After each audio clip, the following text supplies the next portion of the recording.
Hola, amigos. It's Matthew Sickett, your mortgage geek, back with another chapter of What's the Story, the new conforming loan limit, and two other housing tailwinds I think you need to consider. Now, it's very difficult to make heads or tails on this market, especially if you've read anything or listened to me lately, which I recommend you do not. But as I've recently learned, I felt important to share with you, there'll be another increase on the conforming loan limit. That's right. So here's the news and charts on that, along with two other tailwinds for housing I think you need to consider for the long term. So as we turn the page, the new conforming loan limit max will be $750,000. And simply put, this is what Fannie and Freddie will underwrite to. If you borrow over this amount, well, now you're in jumbo territory. But this is what it is at the minimum for most counties. Now, when I got into the business, $275,000 was the limit. And this new recent threshold now to $750,000 is an increase of almost $24,000 from just the year before, a little bit more than 3%. So I don't know how this is deflationary in any regard, as I think this will only keep housing prices up, because you need to remember the government is the backstopper really for the mortgage business in its entirety. They buy at least 80% of the paper out there, probably more now.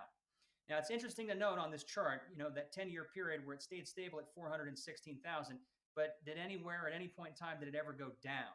So I just think this is an important chart to review in terms of your expectations for the future when and if these interest rates start to trend back down.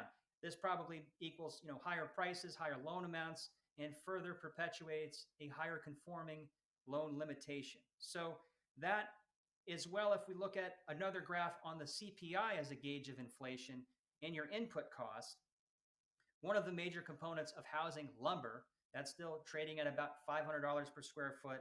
And although this is well below the peak of nearly $1,700 per, it looks as if lumber stabilized, and above the pre-pandemic 2019 levels of $350. Now remember, your lumber, that's about 10% the budget of your home. You're going to spend anywhere from $8 to maybe $16, $17 on a price per square foot basis. So yeah, combine that with the recent rise in energy costs, which that will impact everything just alone. In a tight labor market, where are we going to catch a break on your input cost? So looking at the chart again from the 1960s, so big picture, now here's the CPI for urban consumers. And with the Inflation Reduction Act, aid for another war, I don't know how your purchasing power is going to increase anytime soon, or we'll see any flattening of this curve. Okay, the third one I want to share with you really has to do with the population growth in our economy and jobs here in the United States. Because as they say, all real estate is local. Now, the U.S. grows at about 0.5% of population growth per year. And if that doesn't sound like any big whoop, well, consider that you're going to have 17 million new people this year. The immigration continues to rapidly increase. Meanwhile, the unemployment remains historically low, 3.8%. Now, the job number for last month was 336,000, and we had revisions to both July and August. Okay, so note that we only need about 100,000 jobs on a monthly basis just to keep up with population growth. So if this continues, I just think that real estate is going to remain strong or until we have greater unemployment. Now, an interesting sidebar here, and relative to the last credit crisis, a study was done from 07 to 09 and showed a strong negative correlation, housing prices to the unemployment rate. So as those counties, it got on the county level, larger decreases in housing prices meant larger increases in unemployment.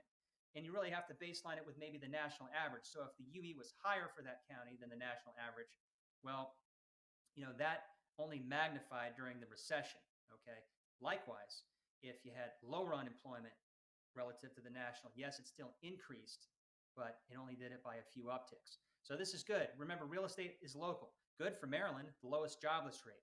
Bad for maybe a state like Nevada with the highest unemployment. So in the months ahead, you're really going to need to tune into the jobs and the unemployment. But if that should skyrocket up, perhaps the Fed comes to the rescue.